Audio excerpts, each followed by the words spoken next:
Happy birthday, Dave. Thank you. Do you think much will be made of your age today? Yeah, we've already had a pretty hot start to the day, to be honest. I was up and out before my wife or the kids were up, but yeah, we have a really diligent footy admin lady, Dale, downstairs, who sends out the birthdays on our WhatsApp, so yeah, it's already getting through the walls. So any gift at home, or what did the kids get you? No, it was just 5 minutes sitting on the couch by myself. This morning was my gift. No one was up when I left this morning, so yeah, we'll back in the day with all of that stuff, so that'll be good. Special milestone, what does that mean to you? Yeah, it's obviously a lot of games, a lot of time, a lot of effort that's gone into it by myself and a lot of people surrounding me. So, yeah, it's obviously pretty special, but I always feel that the 50 milestones, 50, except for 150, 250 and now 350, are a little bit of a place card, just placeholder, waiting for the big hundreds. So then you're setting your sights on 400? Possibly, yeah. I've said along the journey that I'm happy to play, or want to play as long as I can, as long as I'm contributing effectively on field. I certainly feel like I'm doing that at the moment and pulling out really well.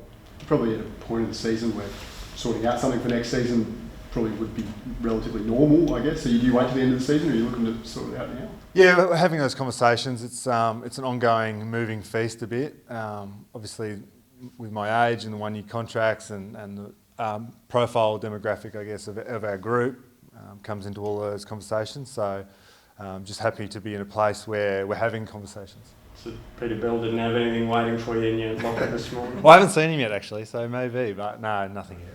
So at this point in your career, a premiership player, is it in your thinking at all? Do you still hold those hopes? It's still a dream, absolutely. I still, that's why I come and rock up on a rainy Tuesday morning on my birthday to run around a footy field with 44 other sweaty blokes. Yeah, so it's still an absolute dream. Well, I guess it's kind of, you know, the impossible is always possible, I guess, in footy. But I mean, do you feel like it is something that's within the scope of your career to achieve? Yeah, I certainly feel like we're building as a group and as a club, and I feel like at our best we are as good as any in the league, and I think we've demonstrated that at different times this year. Where we're focusing all of our attention on is that consistency, both within games and within seasons, and something that's, I think, growing. We had a little bit of a blip on the weekend, but yeah, I think with our group moving forward, as you said, anything's possible, but yeah, I think it's really encouraging signs for our fans and members. Would you rather have played in Geelong, or are you happy to go to the Gold Coast? I'm happy to go anywhere, to be honest, and play an AFL game. It's still, I still have to pinch myself that I get to run out and represent an AFL club and such a great one like Fremantle, but I had a huge contingent going down to Geelong with a lot of family in Victoria, slated a couple of weeks ago, but obviously that won't happen now. You just referred to it as a blip, and you've been through so many ups and downs here. What is required to sort of bridge that gap between your best and worst, and is it much of a gap?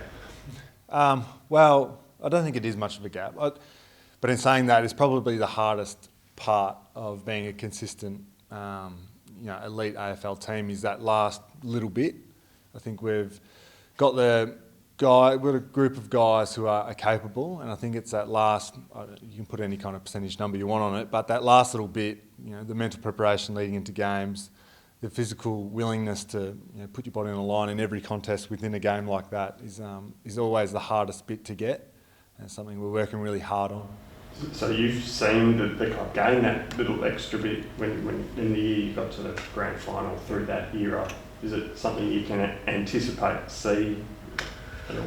Yeah, I'm getting it's the same kind of feel in terms of the drive within our group. I feel like we certainly have a crop of younger players, that 20 to 24-year-old bracket, who are really driving themselves and driving the competition amongst the players, and that willingness to get better every single day. So I certainly feel like the group is well placed to personally drive themselves through. I think we've got a great coaching group that are guiding us really well, teaching us a lot, and really embracing the challenges and embracing this group and trying to, in a difficult kind of period for all AFL clubs with the shifting landscape, guide us as best they can to game day. Every draftee wants to play one game. How do you feel about to play 350? Yeah, as I said, it's still I still run out onto the field, especially home games in front of our Purple Army, and I still get goosebumps when we have a crowd and they roar as we come out onto the ground. So, yeah, it's an absolute dream and a privilege to play for Fremantle, and I still really recognise that. And obviously, at the end of last year, there was a bit of limbo with the Lister size uncertainty. Has that sort of played any motivation this year in the form you've been in?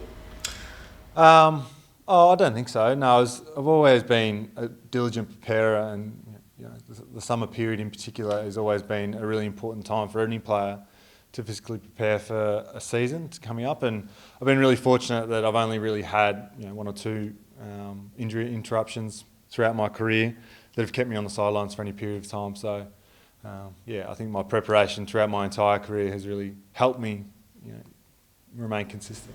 And the boys obviously put in a great performance for Fifey's 200 the other week. Are you getting in their ear about doing the same for you this weekend?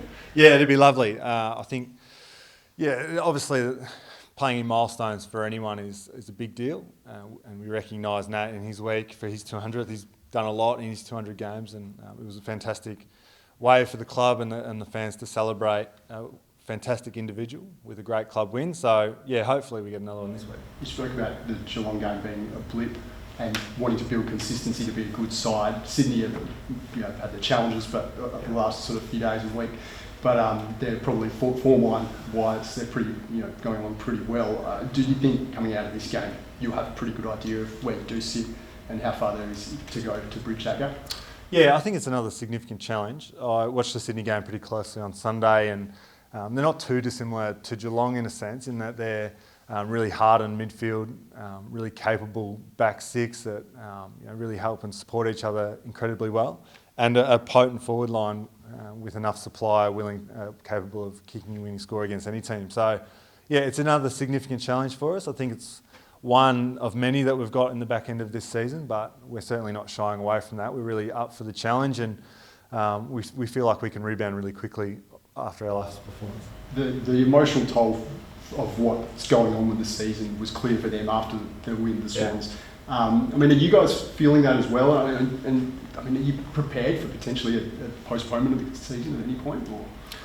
I think the AFL's come out and said they're pretty pretty keen to push on with the season, regardless of situation almost, and just kind of modify as best they can. We've seen Gill and his team do an amazing job, doing that over the last 18 months.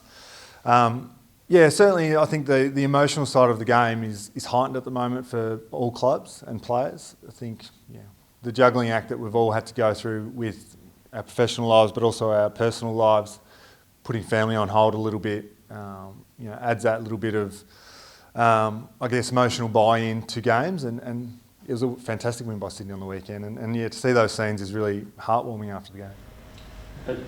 Have you reached out to Luke Valenti? I asked, because your resilience as a player against his inability or struggles to sort of stay out in the park. Yeah, not personally. No, appreciating that Luke needs some time away from the club, and he's a fantastic human being, a fantastically talented young player, and he's been through a lot already in his short career. So I just wish him all the best, and we're here for him when he needs.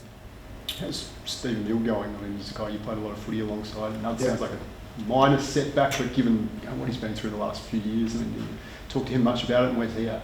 Yeah, it's hard to get a word out of Stephen, as I'm sure most of you guys would know. But it's obviously been incredibly frustrating for all of us, particularly Stephen and his family.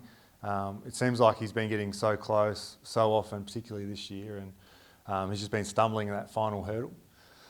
It sounds like he'll be okay to get some minutes this week, which is really encouraging. Hopefully he can string some time together and get back on the field for us, because we know how good he is.